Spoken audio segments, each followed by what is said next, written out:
सियासत में ED CBI ये दो केंद्रीय जांच एजेंसी इनका मुद्दा खूब उछला और दरअसल इन जांच एजेंसियों के शिकंजे में आम आदमी पार्टी के तमाम नेता भी आए और आरोप प्रत्यारोप ये लगता रहा कि इन एजेंसियों का इस्तेमाल आम आदमी पार्टी को ख़त्म करने के लिए किया जा रहा है, जिनमें से शुरुआत हुई सत्येंद्र जैन से और वो खुद हमारे साथ इस वक्त मौजूद हैं, दिल्ली सरकार में पूर्व मंत्री और आम आदमी पार्टी के वरिष्ठ विधायक। स्वागत है सर आपका इंडिया न्यूज़ पर। नमस्कार सुमित जी। सबसे पहला सवाल तो सेहत कैसी है, मैं सबसे पहले ये जानना चाहूँगा। नहीं ठीक है, सेहत अब ठीक है, कोई दिक्कत 872 दिन बाद आप जेल से बाहर लौटे हैं। समय काफ़ी लगा जेल में। जेल में उम्मीद थी कि ये एक खुली हवा में सांस ले पाएंगे और या फिर उम्मीद जग रही थी कि संजय सिंह जी निकल रहे हैं, सिसोदिया जी निकल रहे हैं, अरविंद जी भी निकल गए, अब तो एक उम्मीद बन गई कि अब निकलेंगे? नहीं उम्मीद या तो कोई ऐसा पल आया कि उम्मीद ख़त्म हो गई थी? नहीं उम्मीद तो देखो, जो मुझे अरेस्ट किया गया ना उसके 2 महीने बाद ही मुझे तो बेल मिल रही थी। हमारी जब बहस हुई थी, कोर्ट में बहस हो गई थी, ऑर्डर और रिजर्व हो गया था, सब कुछ हो गया था। देश के इतिहास में पहली बार हुआ कि जिस एजेंसी ने कोर्ट में केस किया है, गवर्नमेंट ऑफ इंडिया की एजेंसी है, उसने कहा कि हमें जज के ऊपर विश्वास नहीं है और उन्होंने जज साहब बदलवा दिए। मुझे तो बेल शुरू में मिल जाती, आज से 2 साल पहले मिल जाती। तो इसलिए आशा तो हमेशा रही कि अब मिल जाएगी, अब मिल जाएगी, अब मिल जाएगी। थोड़ा लेट हुआ तो आशा रही है। जांच एजेंसियों ने कहा कि आप जांच में सहयोग नहीं कर रहे हैं और यही वजह है कि ये लंबा खिंच रहा है। अच्छा एक बात बताइए, अगर जांच में सहयोग नहीं कर रहे तो चार्जशीट कैसे करी उन्होंने? जांच होती है पहले, जांच के बाद चार्जशीट होती है। आज हमें पता लग रहा है 7 साल के बाद जांच ही नहीं हुई। अब वो खुद कह रहे हैं ईडी वाले कि जांच तो अभी हुई नहीं है। तो भाई तुमने अरेस्ट क्यों किया था? कहते मैं अरेस्ट करना था। अरे भाई जांच भी तो करनी थी, जांच तो पहले पूरी कर लेते तब अरेस्ट कर लेते, करना था तो। कहते नहीं हमने अपना काम कर दिया, अरेस्ट कर लिया, पहला काम। दूसरा काम कि जमानत में अड़ंगे अड़ाते रहो। जैसे कि उन्होंने इतना ग्रेट काम किया, देश की हिस्ट्री में पहली बार इतिहास में ऐसा हुआ है कि गवर्नमेंट ऑफ इंडिया की तरफ से एप्लीकेशन लगाई गई कि जज साहब को बदल दिया जाए। तो ऐसे उन्होंने कोशिश की कि भाई बेल को जितना डिले किया जा सके। चलिए, लेकिन जमानत मिली है, अभी तो मामला रफा दफा नहीं हुआ है और कोर्ट में मामला पेंडिंग है, तो इस पर ज़्यादा बोलने के बजाय मैं वो समझना चाहूँगा 872 दिन का, क्योंकि 10 महीने जब इंटरिम बेल पर आप थे तो जब आप जा रहे थे एक तस्वीर बहुत वायरल भी हुई थी, एक छोटी बच्ची आपकी गोद में और आप बहुत भावुक हो गए थे, बहुत इमोशनल हो गए थे उस वक्त, आपकी आंखों से आंसू निकल आए थे। ये 872 दिन कैसे बीते? वो कौन बच्ची थी? वो मेरी बेटी की बेटी थी मेरी। अच्छा, नातिन। हाँ। तो जब मैं गया था वो 4 महीने की थी उस दिन। हाँ। मतलब एग्जैक्टली उसी दिन पैदा हुई थी 18 तारीख को। अरे तो 4 महीने पहले तो उस दिन मैं गया था। जब मैं आया था तब भी उस दिन भी 18 तारीख थी। तो उस दिन भी सबसे पहले मैंने उसी को गोद में लिया था, उस दिन की भी थी। देखो ये तो त्रासदी के लिए देखो मोर और लेस तैयार थे। जब राजनीति में आए थे तो अरविंद केजरीवाल जी बार बार कहा करते थे कि भाई देखो अब तुम राजनीति में आए हो, मेरे साथ आए हो, तो जेल जाना पड़ेगा। तो शुरू में ऐसा लगता था कि मोटिवेट करने के लिए कहते हैं हमारे को कि भाई आप तैयार रहो, ऐसे थोड़ा तो जेल जाना पड़ता है। सच में ऐसा नहीं लगता था, पर धीरे धीरे जब दिखने लगा कि भाई केंद्र सरकार इतनी विंडिक्टिव है, इस तरह से कर रही है, तो ये तो लगता था कि हाँ ज़रूर जो भी इनकी बात नहीं मानेंगे उनको किसी को छोड़ेंगे नहीं, उन सबको जेल में डालेंगे। नहीं, बीजेपी कहती है कि हम भ्रष्टाचार के खिलाफ कार्रवाई कर रही है एजेंसियाँ, इसमें बीजेपी का क्या रोल है? चलो मैं आपको एक चीज़ कहता हूँ, अपना पब्लिक में सर्वे कर लेना। अगर किसी भी डिपार्टमेंट का रिश्वत का रेट 10 गुने से कम हुआ हो तो मैं जनता से कहता हूँ पूरे देश की जनता बीजेपी को वोट दे, 100% दे। आप जीएसटी में पता कर लो, जहाँ पे 5-10 हज़ार रुपये लेते थे, 10-10 लाख रुपये, 50-50 लाख रुपये मांगते हैं, 1-1 करोड़ रुपये रिश्वत मांगते हैं और अरेस्ट कर लेते हैं। फिर अगर 1 करोड़ नहीं देते रिश्वत में दिल्ली की वही जनता लोकसभा चुनाव में बीजेपी को 100% वोट देती है, जिता देती है और आप हार जाते हैं। अगर दिल्ली की जनता का भरोसा आप पर है तो फिर आप क्यों नहीं जीते? नहीं देखो, दिल्ली की जनता ना, हम उसको बता नहीं पाए कि भी केंद्र में हमारा क्या रोल है। दिल्ली में क्लियर है कि अरविंद केजरीवाल सीएम बनेंगे तो हमारे लिए काम करेंगे। हम नहीं बता पाए कि वो पीएम बनेंगे या वो देश के केंद्रीय राजनीति में इतने बड़े या ये पद होगा या ये काम करेंगे, तो नहीं समझा पाए, समय भी नहीं था। कहाँ बता देते आप अरविंद केजरीवाल पीएम उम्मीदवार हैं? कैसे कह देते? 7 सीटें, अब मतलब दिल्ली के साथ लड़ रहे हैं, पूरे देश में 20 सीटें लड़ रहे हैं, तो 542 में से 20 सीटें। राहुल गांधी को मान लेते तो हमने तो मान लिया था ना, हमने कब मना किया था? घोषणा तो नहीं हुई। देखो क्या होता है, हम जनता को क्लियरली ये नहीं समझा पाए कि हमारा केंद्र में जाने के बाद क्या रोल होगा, और समय नहीं था। मुझे अगर समय होता ना तो हम ये भी समझा लेते जो आपने कहा है, बात आप बिल्कुल ठीक कह रहे हैं। अगर समय होता तो अरविंद केजरीवाल जी को अगर टाइम मिलता, लोकसभा का इलेक्शन आप समझे कि 15-20 दिन में लड़ा जाता है तो थोड़ा सा गलत है, समय लगता है, जनता के बीच में जाना होता है, अपनी बात को रखना होता है। आपने कोई कम्युनिकेशन किया तो फिर फीडबैक आता है, वो कहते हैं हमें ये बताओ इसका ये कैसे होगा, वो हम नहीं समझा पाए। तो राहुल गांधी को आम आदमी पार्टी पीएम उम्मीदवार के तौर पर देख रही थी? नहीं, देखिए हमने ये नहीं कहा कि कौन पीएम, को तो डिक्लेयर हुआ नहीं था। नहीं, जैसे आपने कहा कि हम तो मान लिए थे, हमने नहीं मान नहीं, लिया हमने था। कहा था कि जो बड़ी सबसे पार्टी होगी वो बनाएगी, हमारा तो उसमें नहीं था। हम तो 20 ही सीटें लड़ रहे थे, जो भी होगा। अरविंद केजरीवाल जी ने तो कहा था खड़गे जी को बना दो, उन्होंने तो रिक्वेस्ट की थी। तो बात वहां पर है कि आप लोग आपस में उलझे रहे और बीजेपी ने नरेंद्र मोदी नहीं, को कहाँ चेहरा बनाकर नहीं, आगे उलझे कर उलझे दिया। नहीं रहे। उन्होंने क्या किया कि सबको जेल में नहीं, डाल जैसे दिया। पश्चिम बंगाल में आपस में लड़ पड़े, पंजाब में आप लोगों के बीच सीट शेयरिंग नहीं हो पाई, तो ये सारी चीजें कहीं ना कहीं एक बड़ी कमी रही। देखो ऐसा होता है, अगर आपने दौड़ लगानी है ना और सामने वाले की टांगे बांध के क्यों, तो आप दौड़ो, तो थोड़ा गलत तरीका है। लेवल प्लेइंग फील्ड होनी चाहिए। आपने हाथ भी बांध दिए, पैर भी बांध दिया, तैर के दिखाओ। अरे जेल में डाल दिया अरविंद केजरीवाल को, कहते अब जीत के दिखाओ। आपने कहते हैं संजय सिंह को भी जेल में डाल दिया, मनीष सिसोदिया को, सत्येंद्र जैन को भी, उधर से शिबू सोरेन को भी, कितने लोगों पर रेड कर दी, सब कुछ अब जीत के दिखाओ। अरे भाई साहब, इस तरीके से आप कहोगे, ये तो रशिया थोड़ा है, रशिया में भी ये चलता है कि सब उठाया जेल में डाल दिया। हाँ, रशिया से हम कुछ चीज़ों में अच्छे हैं, इस मामले में अच्छे हैं कि वो मरवा देते हैं। यहाँ पे कम से कम अभी मरवाने का कल्चर पैदा नहीं हुआ। चलिए, अब विधानसभा चुनाव आने वाले हैं, तो आपको उम्मीद है कि अब आपके पास समय है, अब सभी नेता बाहर हैं, अब आप समझा पाएंगे। अरविंद केजरीवाल ने तो अब सीएम की कुर्सी छोड़कर अब समझाने में लग गए हैं, आप भी निकलेंगे समझाने? बिल्कुल, जनता को समझ भी आ रहा है। देखो, जब मैं जेल से बाहर आया ना, जेल में तो इतना कम्युनिकेशन था नहीं, टीवी का और अखबार का लिमिटेड एक्सेस थी, तो वहाँ नहीं पता लगता। ऐसा लगता है शायद जनता बहुत नाराज़ होगी। बाहर निकले तो जनता तो नाराज़ है, पर हमसे नहीं है, बीजेपी से नाराज़ है, बहुत ज़्यादा नाराज़ है। नाराज़गी के दो कारण हैं। पहला कारण कि उन्होंने इलेक्शन को इलेक्शन की तरह लड़ने की बजाय थोड़ा गलत तरीके से लड़ने की कोशिश की, लोगों को जेलों में डालो, ये करो वो करो। दूसरा, बीजेपी वाले खुलेआम कह रहे हैं, कहते हैं अरविंद केजरीवाल ने जो रेवड़ियाँ बांटी है ना, ये हम बंद करेंगे। वो कहते हैं फ्री बिजली देते हो, फ्री में पानी देते हो, दवाई फ्री, पढ़ाई फ्री, महिलाओं के लिए बस यात्रा फ्री, बुजुर्गों के लिए तीर्थ यात्रा फ्री। ये फ्री की रेवड़ियाँ बंद करेंगे। पहले चिल्लाते थे जब अरविंद केजरीवाल ने कहा कि हम बिजली हाफ, पानी माफ़, क्या पैसा कहाँ से लाओगे, पैसा कहाँ से आएगा? अरविंद केजरीवाल झूठ बोलता है, हो ही नहीं सकता, कैसे हो सकता है, पैसा कहाँ से आएगा? हमने तो करके दिखा दिया। अरविंद केजरीवाल तब कहते थे भाई साहब पैसे की ज़रूरत नहीं है, नीयत की ज़रूरत है, नीयत साफ़ होनी चाहिए, पैसे की दिक्कत नहीं है।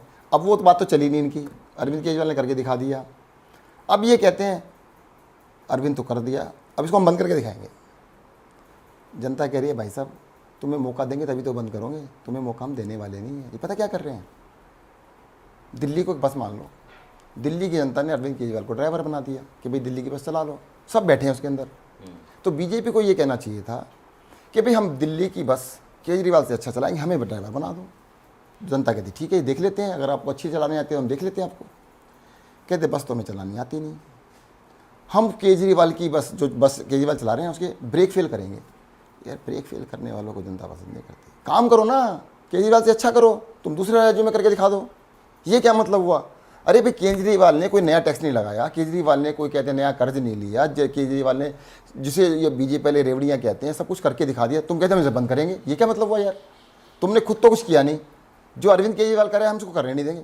जनता करे रहने दो, तुम्हें मौका ही नहीं देंगे। चलिए, दिल्ली को आपने बस माना, लेकिन उस बस में इतनी गंदगी क्यों है? यमुना में गंदगी, हवा में गंदगी, शुद्ध हवा शुद्ध पानी। अरविंद केजरीवाल 2015 में कहते हैं कि हम जाके डुबकी लगाएंगे, 5 साल मुझे मौका दो, यमुना में साथ में डुबकी लगाएंगे, पिकनिक स्पॉट बनाएंगे। और वीडियो वायरल है अब जब यमुना में झाग निकलता है। तो अभी वीरेंद्र सचदेवा बीजेपी के प्रदेश अध्यक्ष डुबकी लगाकर कहते हैं साहब हम तो लगाए, आप कब आओगे? देखो मैं दोनों का जवाब देता हूँ, पहले आपको डुबकी का देता हूँ। सचदेवा जी ने ये तो माना कि पानी कुछ तो साफ़ हुआ है, पिछले साल तो नहीं लगाई डुबकी। बीमार पड़ गए, खबर आई कि डुबकी लगाने के बाद बीमार पड़ गए। कौन से अस्पताल में है? फिर इंटरव्यू कैसे दे रहे थे? इंटरव्यू तो खूब दे रहे हैं आपके। अगर बीमार ही होते, जब मैं बीमार था मैंने तो इंटरव्यू नहीं दिया। अरविंद केजरीवाल जी बीमार होते तब तो इंटरव्यू नहीं दे रहे होते हैं। तो अगर मैं इसको कह दूँ कि ये ड्रामा था, तो ड्रामा भी था क्या? वो बीमार तो नहीं थे। दूसरी बात, पिछले साल हिम्मत क्यों नहीं की? उससे पिछले साल क्यों नहीं की? उससे 4 साल पहले क्यों नहीं करी? तब भी डुबकी लगाते ना भाई साहब। मैं गया था यमुना नदी में, नाव में बैठ के गया था, और इतना स्मेल, इतनी बदबू, मीडिया वालों को भी लेके गया था साथ में। आप कह रहे हो डुबकी लगाने की उंगली नहीं डाल सकते उस पानी में? इतना गंदा पानी था। मैं ये नहीं कह रहा हूँ यमुना साफ़ हो गई है, पर हाँ, यमुना का पानी पहले के मुकाबले में कहीं बेहतर है, और बेहतर होने का सर्टिफिकेट सचदेवा जी ने दिया है कि उसने डुबकी लगा के दिखा दी है। नहीं, ये चलिए सियासत है। अब वीरेंद्र सचदेवा डुबकी लगा रहे हैं, आप अच्छा, आपने मान लिया सियासत कर रहे हैं ना वो? ना, अब सियासत है ना, नहीं, तो सियासत से अलग। हाँ बिल्कुल, वो सियासत ड्रामा है ना, वो ड्रामा कर रहे थे। अब आपको बताऊँ यमुना के ऊपर। हाँ, यमुना नदी तो आप सियासत तो आपने भी की। अरे सर, मैं उसका जवाब दे रहा हूँ। आपने 2 क्वेश्चन पूछे, पहले का मैं जवाब दे उसी दिया। पर आ रहा हूँ। यमुना नदी पर सियासत तो अब तक होती आई है, सभी ने की, लेकिन उस झाग और स्मेल, और आपने कहा कि स्मेल और तमाम चीजें वो हैं, वो हर साल की कहानी है। हर साल की कहानी बताता हूँ। आपने पहले झाग को कहा, हर साल की बात कही। मुझे 2 मिनट का मौका दे देना। जी जी। ये जो झाग हैं, एनुअल फीचर क्यों है? दिवाली आती है, छठ पूजा आती है, और इतने बड़े बड़े झाग, 4-4 फुट के, 6-6 फुट के, पूरे में झाग ही झाग, झाग ही झाग। छठ पूजा खत्म हो जाएगी, झाग भी खत्म हो जाएंगे। 1 महीने का ये चलता है। सारे बीजेपी वाले जाके हमारे फोटो खिंचवाते हैं, जैसे होते हैं टूरिस्ट जाते हैं। आपको बताता हूँ कैसे होता है झाग। इसके अंदर, पानी के अंदर जब इंडस्ट्रियल वेस्ट होता है, जो कि इंडस्ट्रियल वेस्ट दिल्ली में कोई इंडस्ट्री नहीं जो वाटर पोल्यूशन करती हो। इंडस्ट्रियल वेस्ट हरियाणा से आता है और यूपी से आता है। बादशाहपुर से होते हुए नजफगढ़ ड्रेन में आता है और वो यमुना में गिरता है। DD3 ड्रेन है जो कि सोनीपत का इंडस्ट्रियल वेस्ट लेके आती है, वो यमुना में गिरता है। और शाहदरा ड्रेन है जिससे यूपी का इंडस्ट्रियल वेस्ट, इंडस्ट्रीज़ हैं बहुत सारी, उनका वेस्ट इसमें गिरता है। उसमें फॉर्माइट नाम का एक केमिकल होता है जिसकी वजह से झाग बनते हैं। होता क्या है? अब आप कहेंगे सारे साल बनना चाहिए। सर जी, यूपी इरीगेशन कालंदी कुंज बैराज है, बैराज में मतलब वहाँ पानी रोक सकते हैं जी। उसमें 12 गेट लगे हैं, सारे गेट बंद कर देते हैं, सिर्फ 2-3 गेट खोलते हैं। सर जी, जब 2-3 गेट खोलते हैं तो पानी ऊंचाई से गिरता है, वो झाग बनता है। अरे सर, सारे गेट खुलवा दो ना, चलते हैं परसों, आज खुलवा दो परसों चलते हैं, झाग खत्म हो जाएंगे। और वैसे भी आप देखना, छठ के बाद खत्म हो जाएंगे। ये एनुअल फीचर बनाया जाता है, बनता नहीं है। गेट खोलने को लेकर चिट्ठियां लिखी जाती हैं। हाँ, सबको क्या रखा हमने, और उसके बाद जवाब दे चुके हैं। अरे यार, मैंने पिछली बारी 1 हफ्ता पहले बोला था, आपके चैनल पे बोला था, सब चैनल थे। तो उसके बाद तो माननीय मुख्यमंत्री हरियाणा के, उन्होंने काफ़ी कुछ बोला। हम इंडस्ट्रियल वेस्ट की बात कर रहे थे, वो पीने वाले पानी की बात करने लगे कि पीने वाले पानी का 2 BOD होता है। मैंने कहा मुझे भी पता है, पानी पीने का जो पीने योग्य ही होता है, उसमें कोई ऐसी कमी नहीं होती। वो पानी पीने वाला यमुना के थ्रू आता है या वो नहर के थ्रू आता है, उसकी हम बात नहीं कर रहे हैं। हम दूसरी बात कर रहे हैं जो आप इंडस्ट्रियल वेस्ट छोड़ रहे हैं। तो पहला तो मैंने बता दिया झाग वाली कहानी। तो ये एनुअल फीचर है, ये मैन मेड क्रिएटेड है। अब रही यमुना साफ़ करने की बात, अरविंद केजरीवाल जी ने कहा था हम यमुना को साफ़ करेंगे। हम उस पर दिन रात काम कर रहे थे। दिल्ली के अंदर 70 साल के अंदर पूरी दिल्ली सीवर से कनेक्टेड नहीं थी। दिल्ली में सैकड़ों नहीं, 1000 से भी ज़्यादा कॉलोनी ऐसी जिसमें सीवर लाइन नहीं थी। होता क्या है, कुछ लोगों को ऐसा लगता है कि यमुना को ना जाके 100-200 लोग जाएंगे वहाँ पे, वो चलाएंगे, अभियान चलाएंगे, वो कूड़ा बीनेंगे और यमुना साफ़ हो जाएगी। ऐसे नहीं होता है। यमुना को गंदगी 2 चीज़ों से होती है। फर्स्ट, जो आपके घरों से सीवेज का पानी है, सीवर का जो पानी है, अगर वो अनट्रीटेड बिना साफ़ किए जाएगा यमुना में तो वो गंदगी फैलाता है। दूसरा, इंडस्ट्रियल वेस्ट, जो कि मैंने अभी आपको बताया है, 2 तरह से आता है। यमुना में नजफगढ़ ड्रेन से, बादशाहपुर ड्रेन से होते हुए हरियाणा की तरफ से आता है। DD3 ड्रेन नरेला की तरफ से, सोनीपत से आता है, और यूपी की तरफ से आता है। वो इंडस्ट्रियल वेस्ट है। ये इसके 2 सोर्स हैं। हमने कहा जो हरियाणा से आता है, जो यूपी से आता है, उसको भी हम ट्रीट करेंगे। 2 उनको करना चाहिए था। अरे भाई, अगर कोई मेरे बराबर में बैठ के सिगरेट पी रहा है और वो नहीं मान रहा है, उसको हाथ जोड़ रहे हैं, नहीं मानता है, तो भी हमें करना पड़ेगा, कोई इलाज तो अपना ही करना पड़ेगा ना। तो हम दिल्ली के लिए उसकी भी तैयारी कर रहे थे। उस सारे पानी को डाइवर्ट करके हमने प्लान बना लिए हैं, काम कर रहे हैं उनके ऊपर कि अपने STP में ले जाएंगे उसको भी साफ़ करने के बाद यमुना में छोड़ेंगे, उसको भी गंदा नहीं रखेंगे। और जो सीवर का पानी है, हमने दिल्ली के अंदर जो कई सौ कॉलोनियाँ, हज़ार से ऊपर कॉलोनी, सबके अंदर सीवर नेटवर्क डाल दिया है, सारा डाल दिया, एक भी नहीं छोड़ी हमने। 1 या 2 छूट सकते हैं जिसके अंदर, जो कॉलोनियाँ ऐसी हैं जो कि जंगल के अंदर आती हैं, फॉरेस्ट एरिया में आती है, जिसके अंदर NOC नहीं मिला। बाकी सबके अंदर सीवर नेटवर्क डाल दिया है। काम चल रहा है, बड़ी तेज़ी से चल रहा है। इस बारी जब 2020 के अंदर इस काम को वॉर फुटिंग पे स्टार्ट किया गया, शुरू में आपको पता है कोरोना आ गया, लॉकडाउन लग गया, तो लगभग शुरू के 1.5-2 साल तो लॉकडाउन में ख़राब हो गए।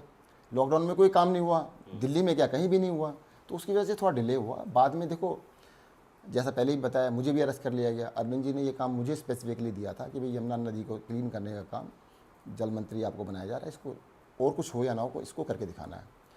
अरविंद जी डेली मॉनिटरिंग कर रहे थे उसकी, हम मिलके काम कर रहे थे। मुझे अरेस्ट कर लिया, फिर अरविंद जी को कर लिया, उससे भी डिले हुआ। पर मैं ये कहता हूँ, कोरोना में लॉकडाउन की वजह से 2 साल डिले हुआ। हम ये नहीं करें कि नहीं होगा साहब, हम करके दिखाएंगे। थोड़ा समय एक्स्ट्रा लग रहा है और दिस विल बी क्लीन। मैं मानता हूँ। अब आप कहेंगे कब तक होगा, मैं आपसे बता देता हूँ पहले, 2 साल के अंदर यमुना बिल्कुल क्लीन होगी। और सिर्फ यमुना नहीं होगी, यमुना के सारे नाले, जो नाले गिरते हैं, वो भी क्लीन होंगे। एक भी पिकनिक स्पॉट तो कम से कम बन जाना चाहिए था सर आपको पता इतने लग रहा साल है में। सर क्या होता है, 2015 में उन्होंने कहा था, तो आज 2024, आपने ठीक है, आपकी बात में मैंने मान ली कि कोविड हुआ और अरेस्ट हो गए, उसके बाद सारी चीज, लेकिन 2015 से 2020 तक तो सब कुछ ठीक था ना। उसमें क्या थोड़ा सा भी हिस्सा लेकर हम क्या एक मैं पिकनिक स्पॉट जो बात उन्होंने कही कि दिल्ली वालों को ले जाऊंगा मैं साथ में, कुछ तो एक उम्मीद दिखती देखो मुझे दिल्ली क्या वालों मुझे को। क्या लग रहा है, मैं जो बताने की कोशिश कर रहा हूँ आप उसकी तरफ ध्यान नहीं दे रहे। सीवर का पानी, हाँ, आपकी लेटरिन का जो पानी है, आप अपने पीने के पानी में 1 चम्मच डाल दो, क्या उसको पी सकते हैं? नहीं पी सकते। हाँ। सर जब तक वो सीवेज का पानी पूरा साफ नहीं हो, पिकनिक स्पॉट बनाने का लॉजिक क्या है? वो सीवर का पानी है भाई, उसमें सीवेज वाटर को टोटली क्लीन करना पड़ेगा। जब तक 100% क्लीन हो, 90% पे काम नहीं हो सकता। तो आप कहते 10 साल लगते, अरे 5 सर, साल जब में आपने कह दिया था, जब भी तो इसलिए आप पर हाँ ठीक है, हम मानते हैं ना, हमारी गलती थी, कैलकुलेशन गलत हो गई। कोई बात नहीं, हमारी गलती थी कि कोरोना हम लेके आए, नहीं। लॉकडाउन हमने लगाया, उसकी वजह से हमारी गलती थी। हम अपने आप अरेस्ट हुए, हमें कहा हमें अरेस्ट कर लो, सारी गलतियां हमारी, मानते हैं, हम अब भी करके दिखाएंगे। अरेस्ट तो एक अलग वो जांच का विषय है और तमाम वो अलग मामला, सर जी ठीक है। आप ऐसे क्या- नहीं किया गया। अब देखो थोड़ा साइड में मत करो, सारी दुनिया को पता है क्यों अरेस्ट किया गया था, आपको नहीं पता? अगर अरेस्ट किया होता, जांच क्यों नहीं पूरी कर ली 7 साल में? किस काम के अंदर 7 साल लगते हैं? नहीं, देखिए, कामों को रुकने के लिए तो किया गया। अगर अगर ऐसा है तो उसका जवाब जनता देती। मैं तो बार बार यही जनता कहूंगा। दे देगी। हाँ, आप देखिए, देख लीजिए। एक अदालत तो है जो सबूतों को देखती है, एक मैं जनता की अदालत को देखूंगा। मैं तो आपके आरोप या बीजेपी के आरोप पर अपना नहीं कहूंगा कि हाँ नहीं आप सही है गलत, ये आरोप प्रत्यारोप है, मैं इसे कहूंगा। जनता की अदालत ने भी जवाब नहीं दिया, उसने बीजेपी का साथ दिया, और कोर्ट में अगर मामला है तो कोर्ट सबूतों को अच्छा देखेगी। ऐसा है, दिल्ली की जनता विधानसभा में अरविंद केजरीवाल को जिता के वापस भेज देती तो मान ली जनता की अदालत ने फैसला किया, बिल्कुल माना बस ठीक है, जाएगा। 3 और महीने ये- बाद मिलेंगे। तो हाँ, ये 3 महीने बाद मिलेंगे फिर से। अरविंद केजरीवाल जी फिर से आते हैं और बड़े बहुमत से, भारी बहुमत से आते हैं, और उन्होंने कहा भी कि हम जब तक जीत कर नहीं आएंगे तब तक उस कुर्सी पर बैठेंगे नहीं। अच्छा मैं बड़े और भारी की बता देता हूँ आपको। हाँ। आज आप अपने टीवी पे रिकॉर्ड कर लीजिए, लिख के रख लीजिएगा, इस बारी कम से कम 60 सीटें आएंगी और ज़्यादा से ज़्यादा 70 आएंगी। ये 60 से 70 सीट बिल्कुल अभी दावा आपका। बिल्कुल पक्का अरविंद केजरीवाल जी जीत कर ही उस कुर्सी पर बैठेंगे, ये कहा जी, उन्होंने। ये भी पक्का है। तो क्या उसी तर्ज पर सत्येंद्र जैन भी ये कसम खा रहे हैं, संकल्प ले रहे हैं कि हम भी चुनाव सत्य- लड़ेंगे और जीतेंगे तभी हम मंत्री बनेंगे? सत्येंद्र जैन तो अभी चुनाव लड़ेंगे नहीं लड़ेंगे इसका नहीं पता, पार्टी बताएगी। मैं कोई पार्टी का सुप्रीम लीडर तो हूँ नहीं हाँ। भाई, मेरा तो I am just a volunteer, मैं पार्टी का कार्य करता हूँ। चलिए ठीक है, यमुना पर हमने बात की, मान लिए यमुना को लेकर तमाम चीज़ें, साफ हवा क्यों नहीं? दिल्ली वालों को साफ हवा नसीब नहीं हो पाती है, इसमें भी क्या आपको मैन मेड और तमाम साजिशें नज़र आती हैं? देखो दिल्ली का जो पोल्यूशन है वो 2014 या 15 में जब केजरीवाल की सरकार बनी उसके बाद से इशू बना। आप इतने बड़े एंकर हैं, इतने बड़े टीवी चैनल के ऊपर रहते हैं, आप अपने टीवी चैनल का एक भी प्रोग्राम 2015 से पहले दिखाइएगा कि आपने ये दिल्ली की एयर पोल्यूशन पे किया हो, किसी भी चैनल का दिखाइएगा। किसी चैनल ने नहीं किया, हमारे आने के बाद हुआ। क्यों, वो भी बताता हूँ। एक भी अखबार की हेडलाइन नहीं मिलेगी 2014-15 से पहले कि जी दिल्ली के अंदर पोल्यूशन है। जब हमारी सरकार बनी तो हम लोगों ने कहा दिल्ली की समस्या इकट्ठी करो। समस्या क्या पता लगी कि भाई पहले तो तरीका पुरानी पार्टियां क्या कहती थी वो लिस्ट बना ली, फिर हमने अपनी बना ली। हमने कहा शिक्षा की प्रॉब्लम है, वहाँ तो थी नहीं। हमने कहा स्वास्थ्य की प्रॉब्लम है, वहाँ तो थी नहीं। हमने कहा भाई लोगों को पानी की प्रॉब्लम है, वहाँ तो नहीं थी। वो कहा 24 घंटे बिजली आनी चाहिए, वहाँ पर नहीं थी। हमने कहा यार प्रॉब्लम तो ऐसी है, इनके मैनिफेस्टो से, इनके मैटर से तो हमें कुछ नहीं पता लगेगा। हमने खुद बनाया, जनता से बात की, पता लगा दिल्ली में एक बहुत बड़ी समस्या है कि पोल्यूशन भी तो है, ख़ास तौर से सर्दियों में तो बहुत ज़्यादा है। हमने उसको सेंट्रल स्टेज में लेके आए, हमने कहा जी बीमार हैं भाई साहब, मुझे बुखार है। तो अरे बताओगे तभी तो पता लगे, डॉक्टर से चेक कराओगे, अरे बुखार इस वजह से नहीं कि अंदर अल्सर है इसलिए बुखार हो रहा है, पेट में अल्सर है। तो हम इसको पब्लिक में लेके आए ताकि ये एक पब्लिक डिबेट का इशू बने और हम इसको साफ़ करें। क्योंकि मैं यूनिलेटरली अकेले मिलके कि हम दिल्ली सरकार अकेले मिलके इसको कर देंगे, अकेले का साफ़ कर देंगे, पोल्यूशन साफ़ नहीं होगा, सबको मिलना पड़ेगा। कई राज्यों की सरकारों को, केंद्र सरकार को और जनता को सबका सहयोग चाहिए। इसलिए हमने इसको बहुत बड़ा मुद्दा बनाया और मैं इस बात पे बड़ा खुश हूँ कि ये मुद्दा जो है ना दिल्ली का लोकल मुद्दा नहीं, अब देश का मुद्दा बन गया है। राष्ट्रीय चैनल्स के ऊपर कम से कम साल में 15 दिन तो ऐसे होते हैं कि 15 दिन तो वो बहस करते हैं। तो मुद्दा तो बना और उस मुद्दे का फ़ायदा है कि हमारे ऊपर दबाव, हमने अपने ऊपर दबाव खुद लिया ना कि भाई साहब आप हमसे रोज़ आके पूछो, उसका एक फ़ायदा और भी होता है। सर जी जो दूसरे पोल्यूशन कर रहे हैं ना, कुछ तो प्रेशर उनको भी झेलना पड़ता है, ऐसा नहीं है। मैं बता दूंगा कैसे कैसे होता है, जनता को भी पता होना चाहिए। अरे भाई दिल्ली के अंदर सारा बस फ्लीट हमने CNG कर दिया, टोटली CNG। अब हमारी सरकार ने 2000 बसें इलेक्ट्रिक कर दी, जीरो पोल्यूशन। पर दिल्ली के चारों तरफ बाकी सारी बसें दूसरे राज्यों की, वो तो CNG नहीं है, वो तो इलेक्ट्रिक नहीं है, वो तो सारी डीजल है। पोल्यूशन तो डीजल की बस का पोल्यूशन और CNG बस का पोल्यूशन में कितना फ़र्क है। एक बस से 100 बस है। आपको चेक करना हो अपना चैनल TV क्रू लेके जाइएगा आप।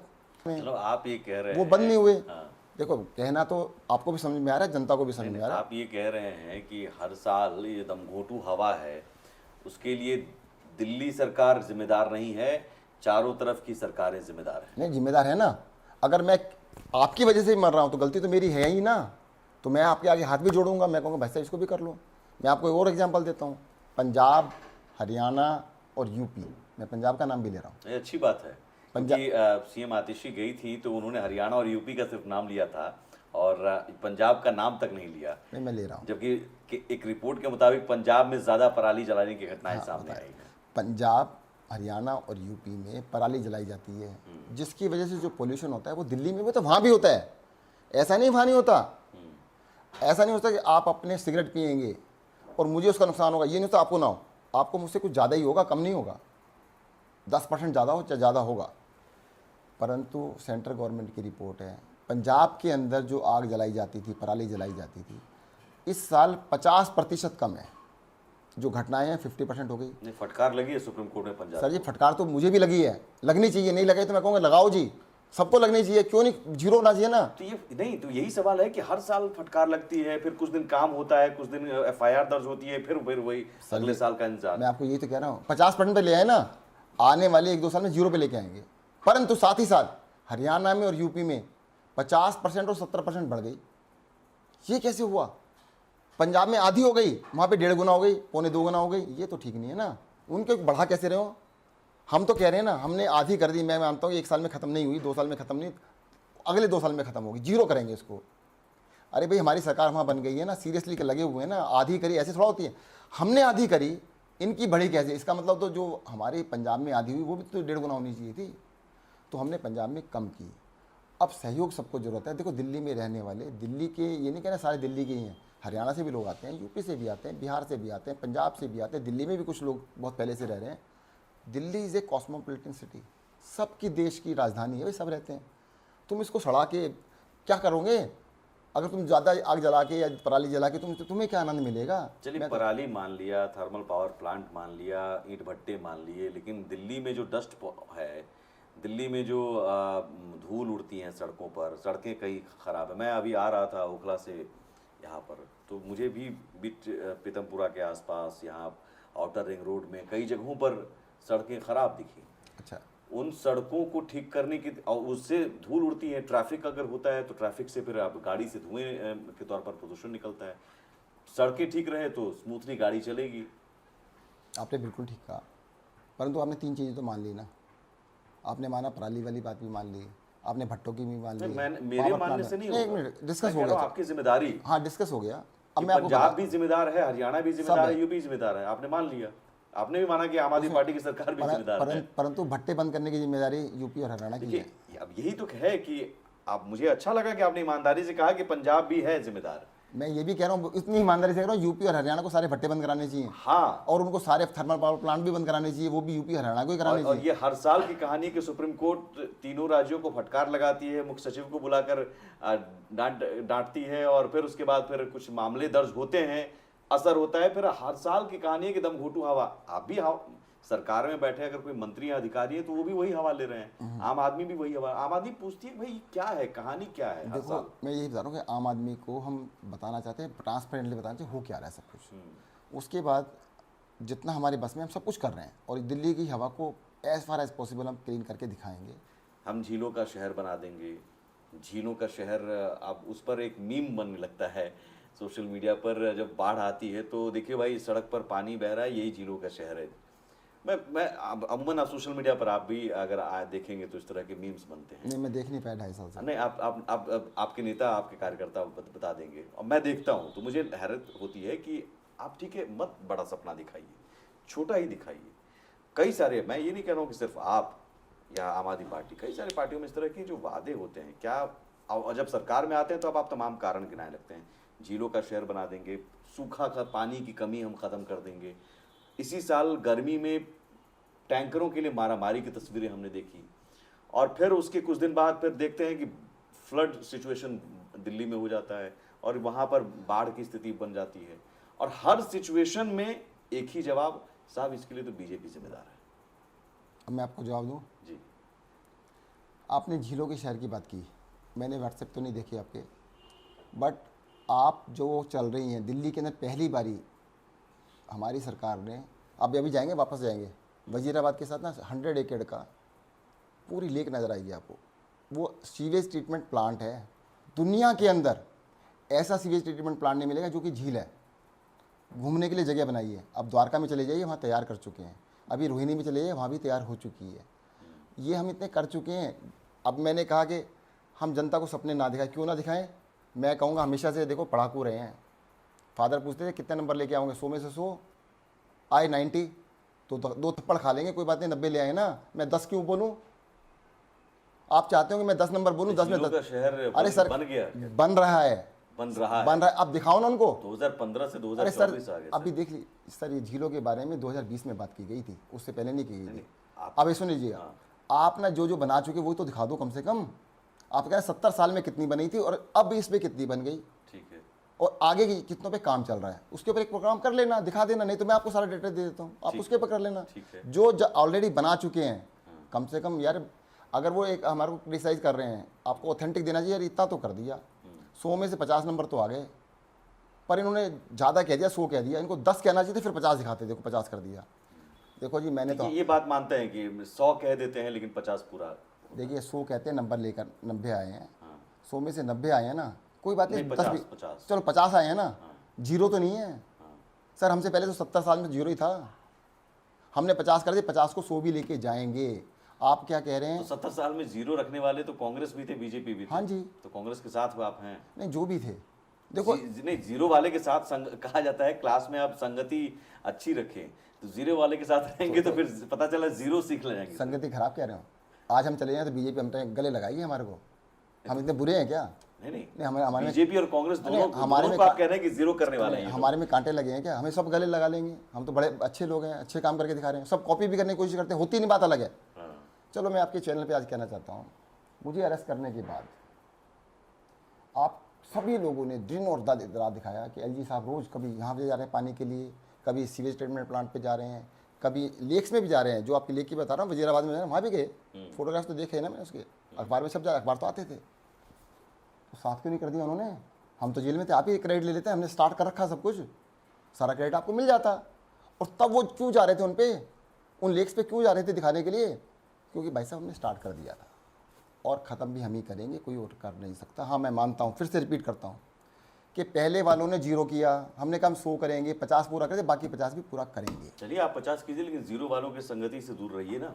फिर जीरो वाले को फिर आप कहेंगे कि नहीं हमारा दोस्त है, तो फिर लोग कहेंगे भाई अब ये क्या है। चलो आपकी सलाह पे विचार करेंगे। अच्छा, विचार करेंगे कांग्रेस से दूरी का। नहीं, अब आप और आगे स्पष्ट करते जा रहे हैं बीजेपी से भी दूर रहेंगे। हाँ, बीजेपी से तो आप दूर रहें, लेकिन कांग्रेस से कभी कभी दोस्ती, कभी कभी दुश्मनी, तो लोग कंफ्यूज हो जाते हैं कि भाई अब क्या, आप अव्वल नंबर लाने वाले छात्र हैं, मेधावी छात्र हैं, तो क्यों ऐसे फेल होने वाले छात्र आपके मुताबिक उनके साथ हैं। ठीक है, चलिए, और दिल्ली वाले ना टूटे इसका ख्याल रखिए, क्योंकि दिल्ली वालों की सांसें टूट रही हैं और सांसों का ख्याल अब रखना ज़रूरी है। अब मुझे लगता है ये बहुत अगले 2 से 3 महीने दिल्ली वालों के लिए बहुत मुश्किल होने वाला है। तो आप सब पर जिम्मेदारी है कि दिल्ली वालों का ख्याल रखें, और बहुत शुभकामनाएं आने वाले विधानसभा चुनाव के लिए थैंक भी। यू, धन्यवाद। और ये सत्येंद्र जैन हमारे साथ थे, दिल्ली सरकार में पूर्व मंत्री, स्वास्थ्य मंत्री रहे हैं, और दोबारा आप फिर से लोगों के बीच जाएंगे, लेकिन दिल्ली के लोग कह रहे हैं कि साहब हमें शुद्ध हवा, शुद्ध पानी दे दीजिए। अब दावा 2026 तक यमुना हम साफ कर देंगे और अगले 2 से 3 साल में हम शुद्ध हवा भी दे देंगे। इन दावों पर कितना भरोसा करती है जनता, ये चुनाव में पता चलेगा। आप देख रहे हैं इंडिया न्यूज़।